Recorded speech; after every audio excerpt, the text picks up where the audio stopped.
Okay, we have short reviews for April 24th, 2024, and we're just going through 6 items that were substantial for the last couple of weeks of April and touching on some May releases as well, the first week of May.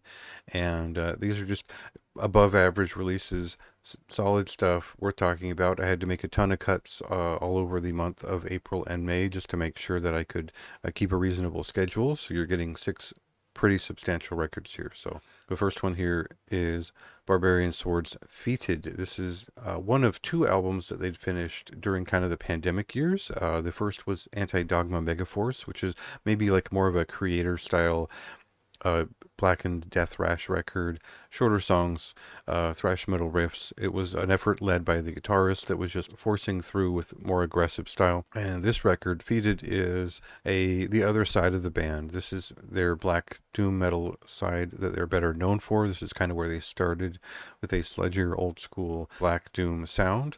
And there is some aggression on this record, but most of it is more concerned with being a more of a darker atmospheric doom metal band. And that means mid-paced to slow-paced rhythms, over-the-top vocal performances, bigger riffs, and I would say pretty varietal set of influences in terms of the way they've put together this record. It plays pretty well. It's solid in its style. I think that overall, between this album and the last album, they've made a really great case for what Barbarian Swords is overall. Obviously, an old school influenced band overall, but one that's capable of many different things. And I think that this is just as cool as that last record. I think it feels maybe more substantial than Antidogma Megaforce in terms of the way that that record blazed through ideas in a sort of bestial black thrash sort of feeling, and maybe that's more to your preference in style.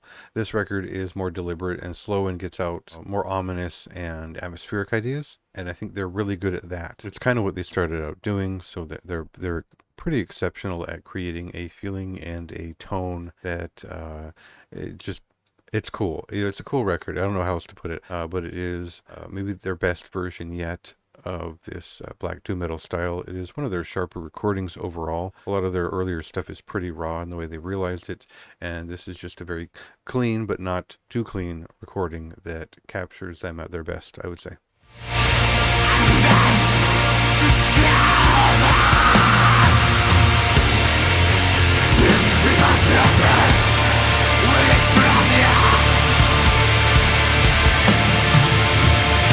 Prolific Portuguese raw black metal artist Mons Veneris has been at work on changing things up for the last several years, and we've gotten a lot of very different releases from them, one after another. And this record, Ascent into Draconian Abyss, focuses much more on an avant-garde black metal style, a little bit more unexpected chord changes. There's a 21-minute song that kicks the thing off, and I feel like this is one of the more personalized and curious things they've done so far. I think it's above average to say the least. I don't know that it is the most memorable thing they've ever done, but it's a grand shift away from what they were doing before, and I think they've really gotten this off-color, dissonant but not dissonant avant-garde feeling to it, and done it quite well. There's almost kind of a virus-esque feeling to this record that I appreciated, although it's not as bounding and tuneful as that. This is much more of a raw cut type of thing, and I just appreciated that it was experimental. It was something different.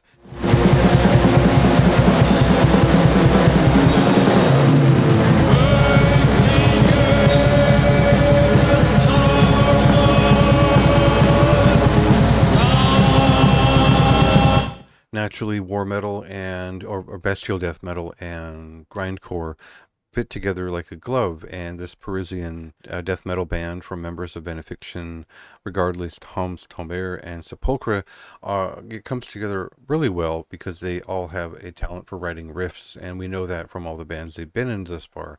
You can expect nothing but exactly what they put there on the label. There is skull-crushing violence, and there's not much else to say about it. This is a bestial death metal record at its core, but there is still that aggressive grindcore feeling to it. The best war metal kind of had that feeling anyway, right from the start in the late 80s. This pursues that authenticity while giving it their own violent touch. And I think it's maybe a little bit much more substantial than a lot of the popular war metal bands of the time.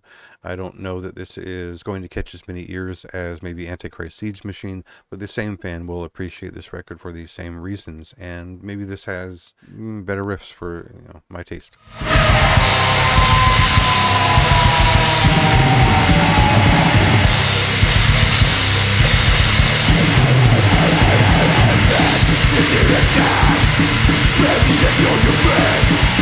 Although they are labeled a stoner doom metal band, this Bergen, Norway-based doom metal group are much more of a post-metal group, actually.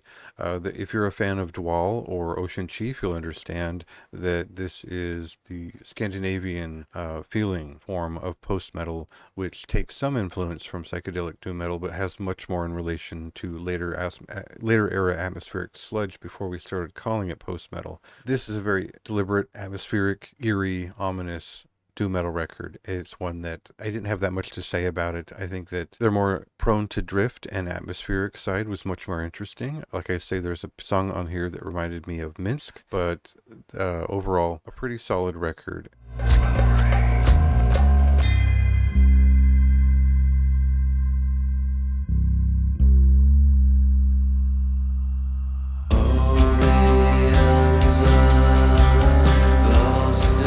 Dowd's We Ark is the 10th full-length album from Nerath's Horn. This is a German pagan black metal band, and one that has really been on a different tip on their last 3 records or so, where they're much more focused on epic and folk and melody, which includes clean sung sections, and it's a grand stride away from the fairly minimal atmospheric black metal releases that he'd been working on in the early to mid 2000s. The big thing here is that he's really found his sound in the last I would say 10 or so years again, and this record reinforces that with more of the same, essentially. I think they've been doing the same thing since Mongang. I would say that they're experimenting with each record. They're trying different things, but the core edge to the songwriting is the same, and the song types are very similar. So there's a sense of dramatic and epic melody that threads through all of it, and I'm not bored of that sound yet. I find it very invigorating. I think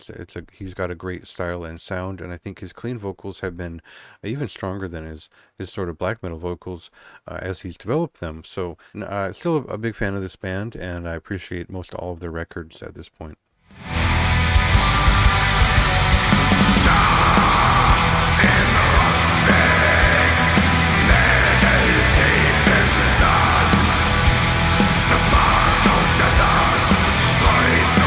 And finally, we have the release I am most excited about to include here, and that is a split album between 2 German death doom metal bands. Urza is maybe the big deal here for me. I was such a fan of their Omnipresence of Loss record back in 2019.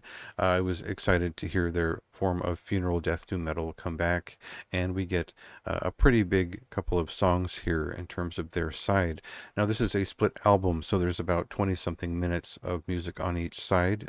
Reasonable parity between the 2 bands here, and that parity does extend to style, as these are not too different in terms of the way that they express themselves. I would say that Urza is much more of a funeral death doom metal band, and Calliophis is maybe a little bit more on the melodic death doom metal side of things at times. They are a death doom metal band proper, I would say. The pacing of these 2 bands and the length of the songs match up so well. They seem like almost too good of a match.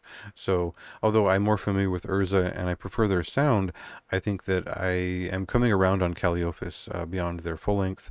I did like their 3rd album back in 2021, and I think that their material seems to be maturing in a good direction beyond that point. So pretty interesting to see what comes next from both bands. I think this is a substantial release you shouldn't overlook just because it's a split. It is a full album of something like 40-something minutes. So give it a chance, check it out, and well worth your time.